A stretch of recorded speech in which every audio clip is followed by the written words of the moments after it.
vision.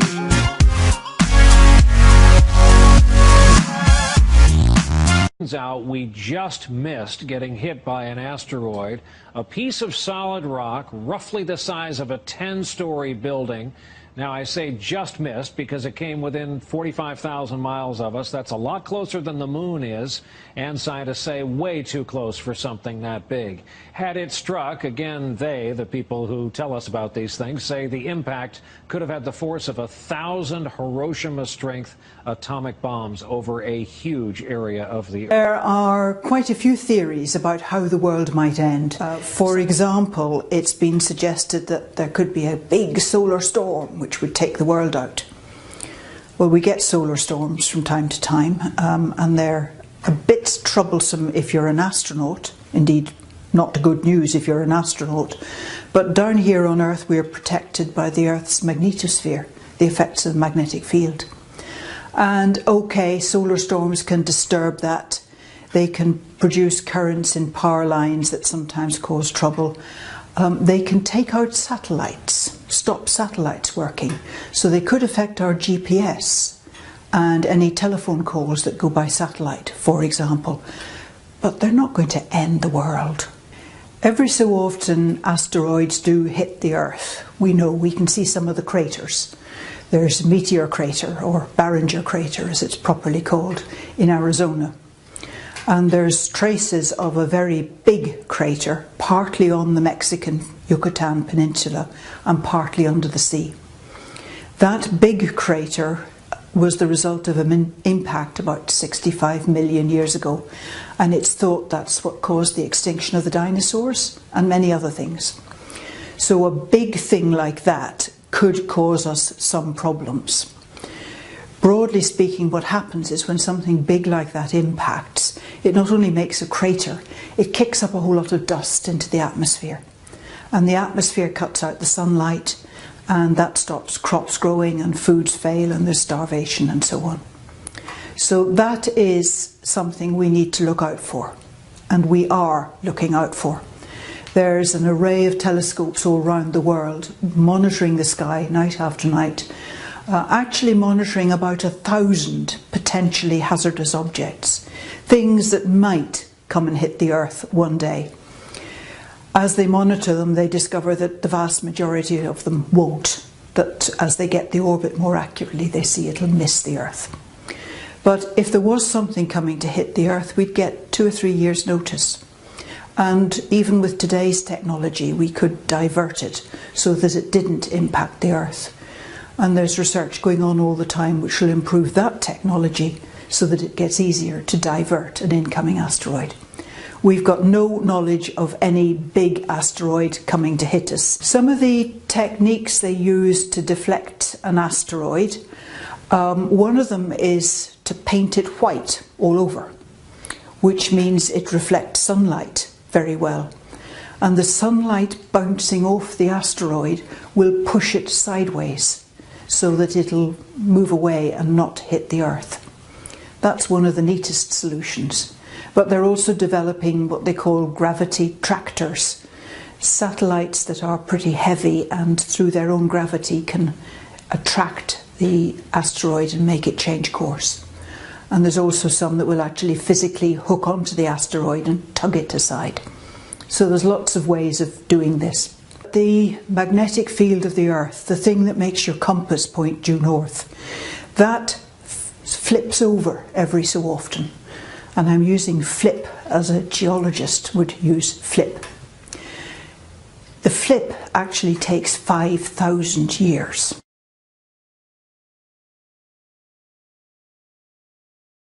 Rice planting on a test basis has begun in a village near the crippled Fukushima Daiichi nuclear power plant.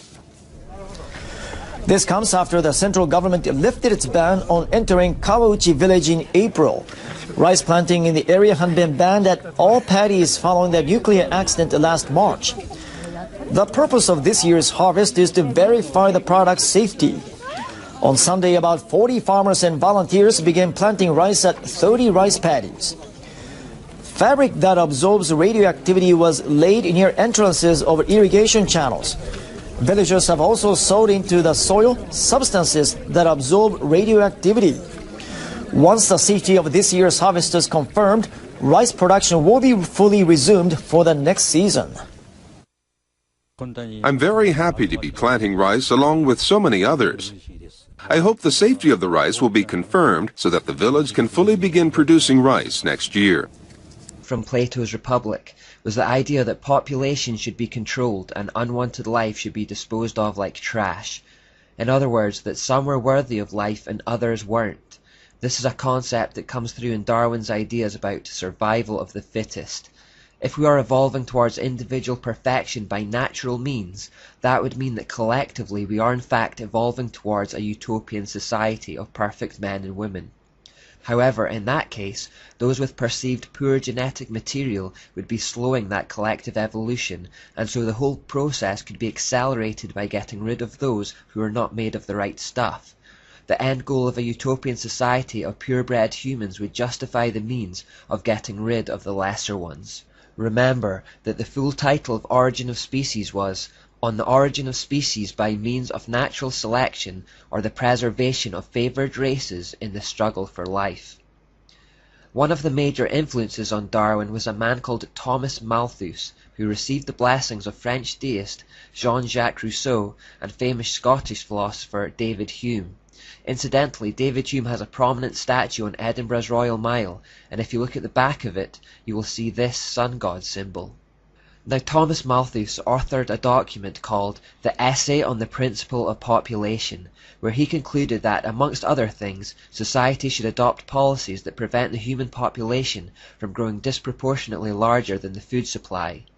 Malthus, again finding a root in Plato's Republic, proposed genocide to make sure this didn't happen.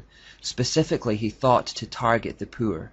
He says, "Instead of recommending cleanliness to the poor, we should encourage contrary habits. In our towns we should make the streets narrower, crowd more people into the houses and court the return of the plague. In the country we should build our villages near stagnant pools, and particularly encourage settlement in all marshy and unwholesome situations.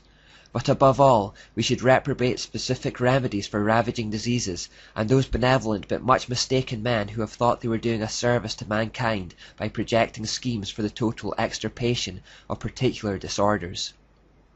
Malthus believed that by such methods the undesirables in society could be effectively culled.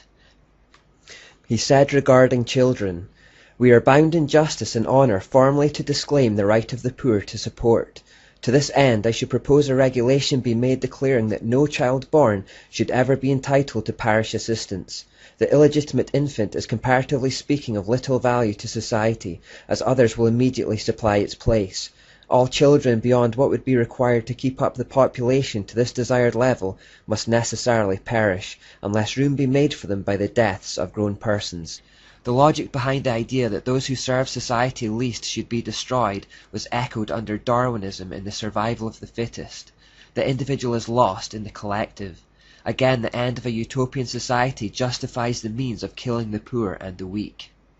This naturally leads to another idea put forward by Plato, that people who are perceived to have pure genetic materials should be encouraged to breed amongst themselves to produce a race of supermen fit for ruling over the masses. This selective breeding is called eugenics. Eugenics actually found its Enlightenment-era origin in Charles Darwin's cousin, Sir Francis Galton. Galton regurgitated the thoughts of Plato in his work, Hereditary Genius, which was basically a racist tirade advocating a system of selective breeding for purposes of providing more suitable races or strains of blood a better chance of prevailing over the less suitable. In other words, trying to artificially speed the upward course that evolutionists thought we were naturally already on. In truth, selective breeding had been practiced for some time amongst the elite. Inbreeding was commonplace amongst the ruling class to protect the genetic purity of their future stock. Galton merely took this idea and popularized it as a legitimate science. This very same tradition was in fact practiced by Charles Darwin himself in hopes of maintaining a genetic superiority in his own bloodline. Darwin married the youngest granddaughter of his maternal father. Researcher Ian Taylor reveals the outcome of this project. Darwin's idea of inbreeding to produce superior stock can be seen to be a complete disaster in the case of his own 10 children. Of the 10, one girl, Mary, died shortly after birth. Another girl, Anne, died at the age of 10 years. His eldest daughter, Henrietta, had a serious and prolonged breakdown at 15 in 1859. 3 of his 6 sons suffered such frequent illness that Darwin regarded them as semi-invalids, while his last son, Charles Jr., was born mentally retarded and died in 1858, 19 months after his birth. Science has shown that inbreeding actually leads to speedier destruction of the genetic code rather than evolution because of something called biological mutations, which is why so-called purebred dogs are in fact more prone to health problems than mixes. The errors in their genetic code multiply as they are bred amongst themselves over long periods. But where true science fails, the religion of scientism continues stubbornly on. If they had followed God's wisdom in Leviticus 18, they would have heeded the warning not to commit incest, and they would have been all the better for it. In their own human wisdom, however, they persisted and reaped the consequences. The idea of eugenics continued to be promoted in the scientific community for a long time afterwards. At the turn of the 20th century, in 1901, the Statistics Department of London's University College became the headquarters for the Eugenics Education Society.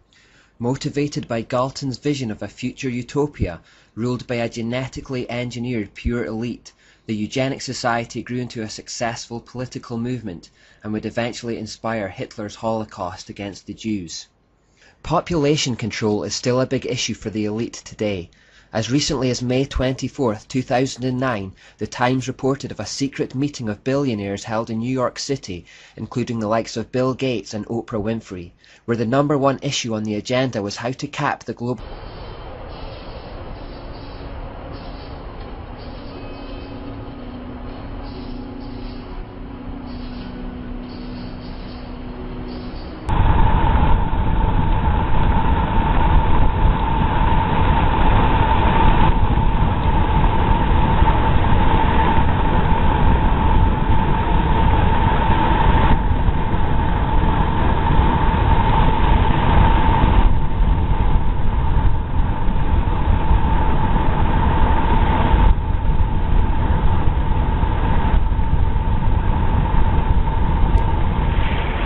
Look at it. This is what's washing up. And as it washes up, it's bringing all these jelly things. What is that?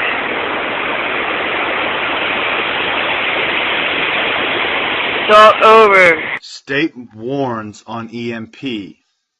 There's no help coming. Oh, this was interesting. Washington.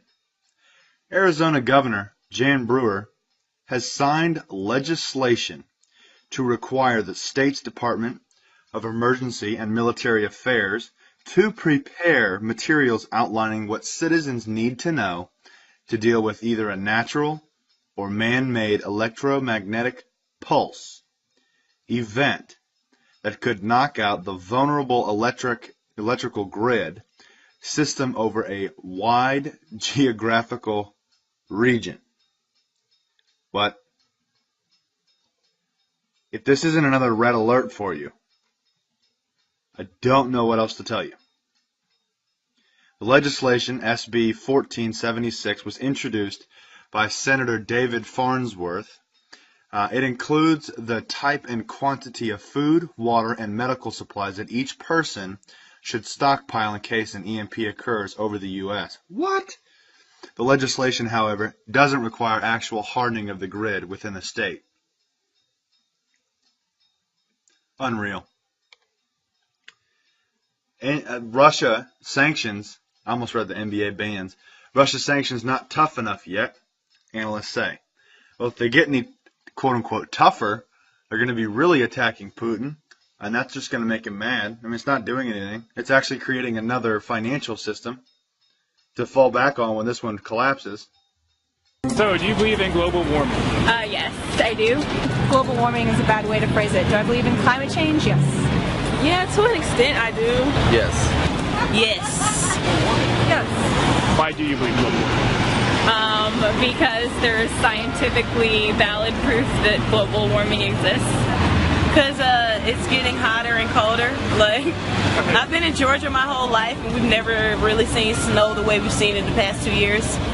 Yeah, so. Because I think that humans have an effect on the planet that has been observed through scientific reasoning. I mean, this has been proven. Like, scientific evidence shows that global warming is real. So, plenty of studies that indicate over the last 30 years what shit's going on if we're not too careful. Like, so we're gonna ruin our Earth. Yeah. It's self-evident. The ice is melting. We're all doomed. We're all gonna die.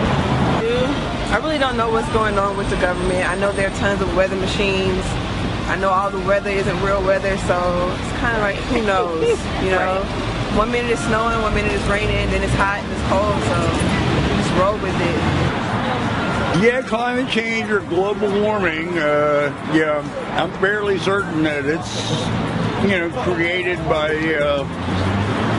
the activities of humans. Do you have any ideas of how we can maybe fix it? Eat the rich. Appreciate it. Thank you. Here's why some believe a pole shift, a serious one, a complete one, may be on the near horizon. On December 29, 2003, NASA released this article about our migrating pole. The bottom location, 1831. In approximately 70 years, it moved up one notch to 1904. Approximately 70 years later, up in 1972, it moved considerably more. And it moved about that same distance in 29 years, well less than half the time. Now, the magnetic north was measured in 2005 at 82.7 degrees north, 114.4 degrees west. Now, each block here is 5 by 5 degrees, so it would be about here where the cursor is. A later study revealed that the pole is trekking towards Russia at about 40 miles per year, but not there yet. And that's all we know. Russia and Europe got tossed this winter. The USA had a light go of it. But the North Pole has not been measured in Russia, and if you happen to know otherwise for a fact, please send a link.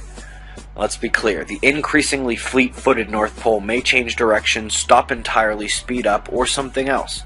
This may never be anything to worry about, and then again, a complete magnetic reversal could happen this century, or this year. If you read these articles, you will see that the pole is not going at a constant speed. Take that into your considerations. Be safe, everyone. In 8:12, when the fourth angel blew his trumpet, 1/3 of the sun, 1/3 of the moon, and 1/3 of the stars was struck, so that 1/3 of them turned dark. 1/3 of the day was kept from shining, and also the night. I believe this judgment may be declaring a shift in the axis of the earth. This would cause 1/3 of the day to be lost, as the earth starts to revolve around a new axis, which would alter the orbit of the sun, moon, stars and planets. And the sun would rise and set in a different place. And the moon would also appear to have altered its orbit. A shift in the axis of the earth could indeed cause 1/3 of the day and night to be lost. And instead of a 24-hour day, we would experience a 16-hour day. If the earth loses 8 hours, then sunset would occur at about 10 o'clock in the morning. Which means, all the clocks in the world would have to be reset. God has done things like this before. In 2 Kings 20 verse 8, God made the sun go backwards, and then forward again.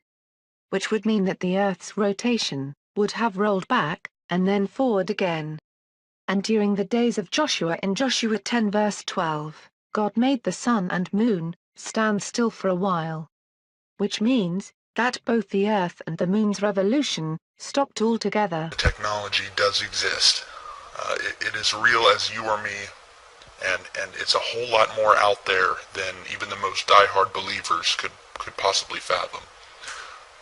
The truth is that we, and by we I mean this planet and the people of this planet, are in essence blind to what is really going on in the cosmos and interstellar space.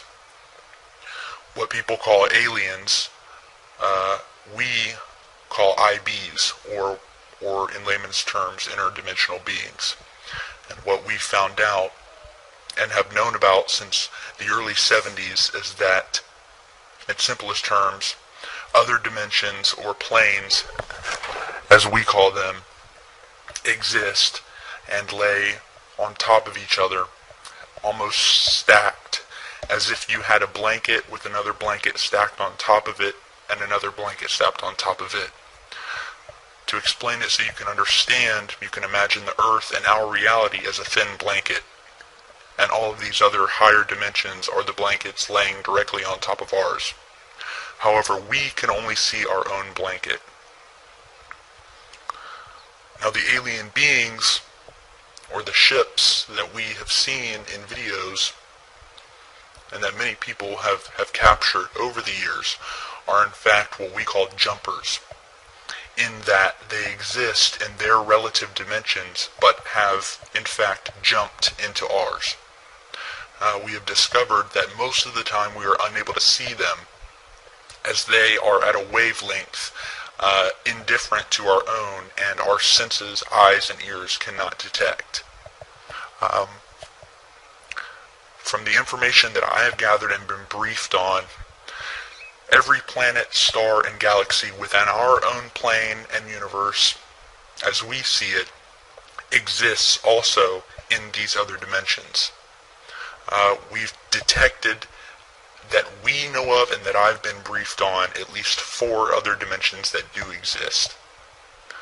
Now, as I said, every planet we know of, every galaxy does exist in these other dimensions. However, with each new dimension, each planet, galaxy, star takes on a different form. To explain it in the most simplest terms, you can look at our own planet, Jupiter, which is in the outer reaches of our solar system. Now, to us, it's a deadly gaseous planet, completely uninhabitable. However, when you look at Jupiter in an elevated dimension, you will see that it has completely changed in all forms. You will see that it's no longer a deadly ball of gas, but is now solid, has a different color, and is now inhabited. We know for a fact this is true due to the fact that the government has the technology to detect these higher dimensions and actually get a small view of what the solar system looks like on the other side, as we call it, in these other dimensions. There is much we do not know about the universe and how it works. However, here are the facts that I can confirm as truth and were made known to me, and that I and the other people that I worked with have been briefed on. Now, we are not alone in the universe. There are alien beings within our own dimension of space, as well as other dimensions.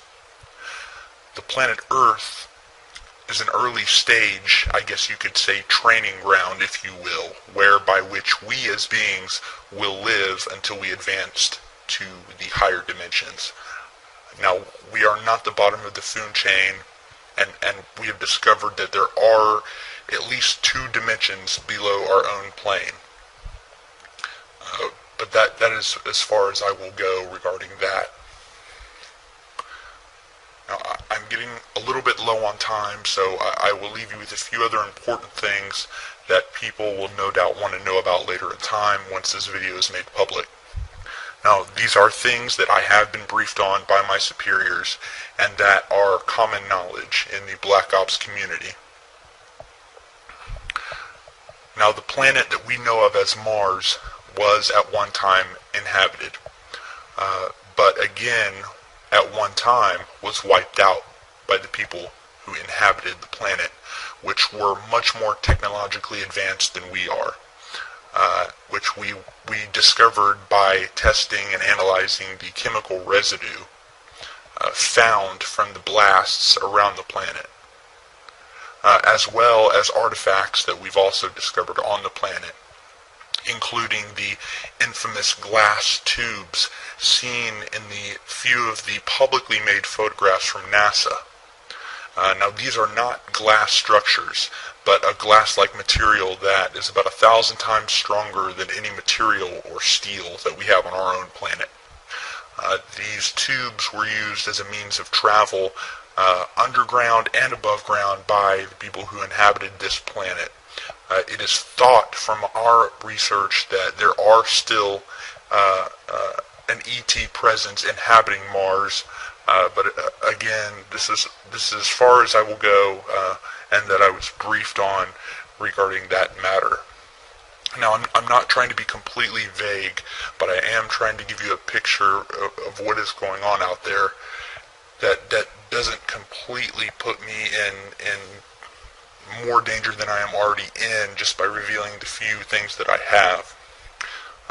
One of the last things that I will reveal, and that is definitely a fact, and that I have been briefed on, and that many other people involved with the Black Op community have been briefed on, and that is our own moon, which does in fact have alien bases on it, and also has bases from our own government. Now, there is an ET presence, which is primarily located on the dark side of the moon. The Apollo program was in all actuality a reconnaissance mission, so that we could research what was exactly there and who. You will notice that many of the photos from the Apollo missions have airbrushed out buildings and bases, and this is the truth of the matter. About half of the video that you will see that is documented from the Apollo missions was in fact shot here on Earth at Area 51. In fact, if you look at satellite imagery, you can actually see what's left of a crater field created at Area 51 that was used in the filming. Now, the truth is that most of the footage from the moon was simply cluttered with bases, with alien buildings, and from what one astronaut said, and I'm quoting, what were a constant presence of alien vehicles flying over the surface, cluttering up the footage. So again, they showed the American people what they could and recreated the rest here on Earth that they couldn't show. From what we know, the dark side of the moon is where most of the alien presence is located. It's a more primitive alien race from what we can see, and our research tells us. It's more primitive than the alien beings you would see on higher dimensions, but still thousands, if not millions of years ahead of us.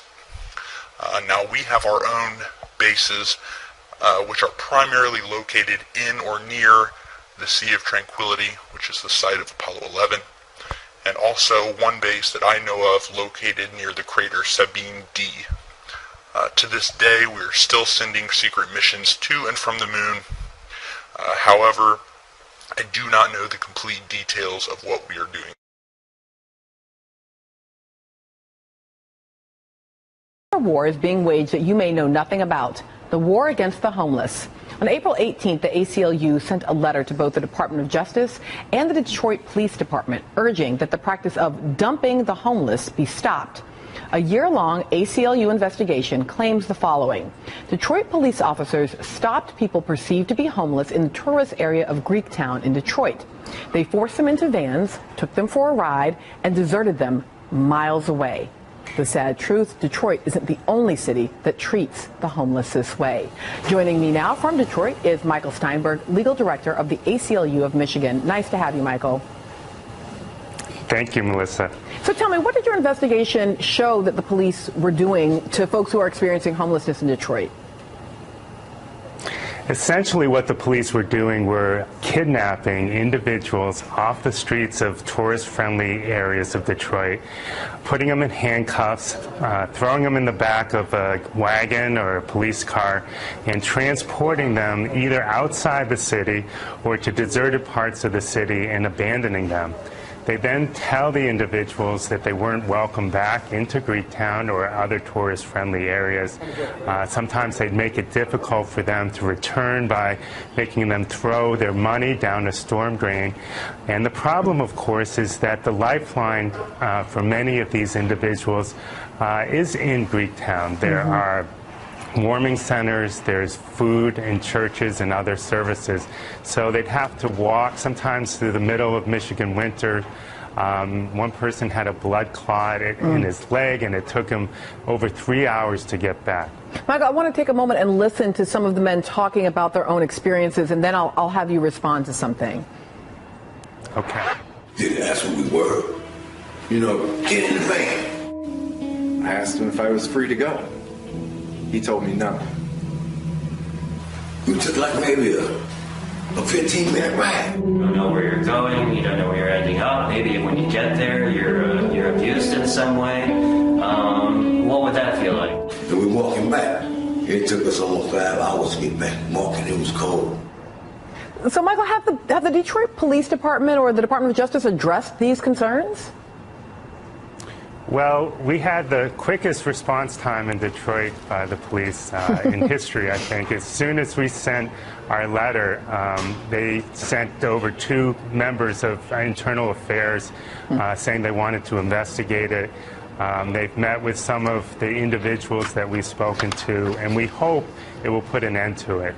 We've also reported it to the Department of Justice because we believe that the practice violates the consent judgment that was entered into between the DOJ and the Detroit Police Department. So, Michael, part of what we've been talking about this morning is criminalizing drugs, but there's also this kind of impact of criminalizing homelessness. And we were looking at not only in Detroit, but sort of all over the country, municipalities doing things like making it illegal to sleep or sit in a store or in personal buildings, laws punishing people for begging or panhandling, enforcement of these so-called quality of life ordinances. Tell me, is there a war on the homeless? You can definitely appropriately characterize it as a war on the homeless. We are challenging a state law in Michigan that makes it a crime to beg in public. We have represented individuals who have been charged with trespass for sleeping on public land. They're essentially criminalizing the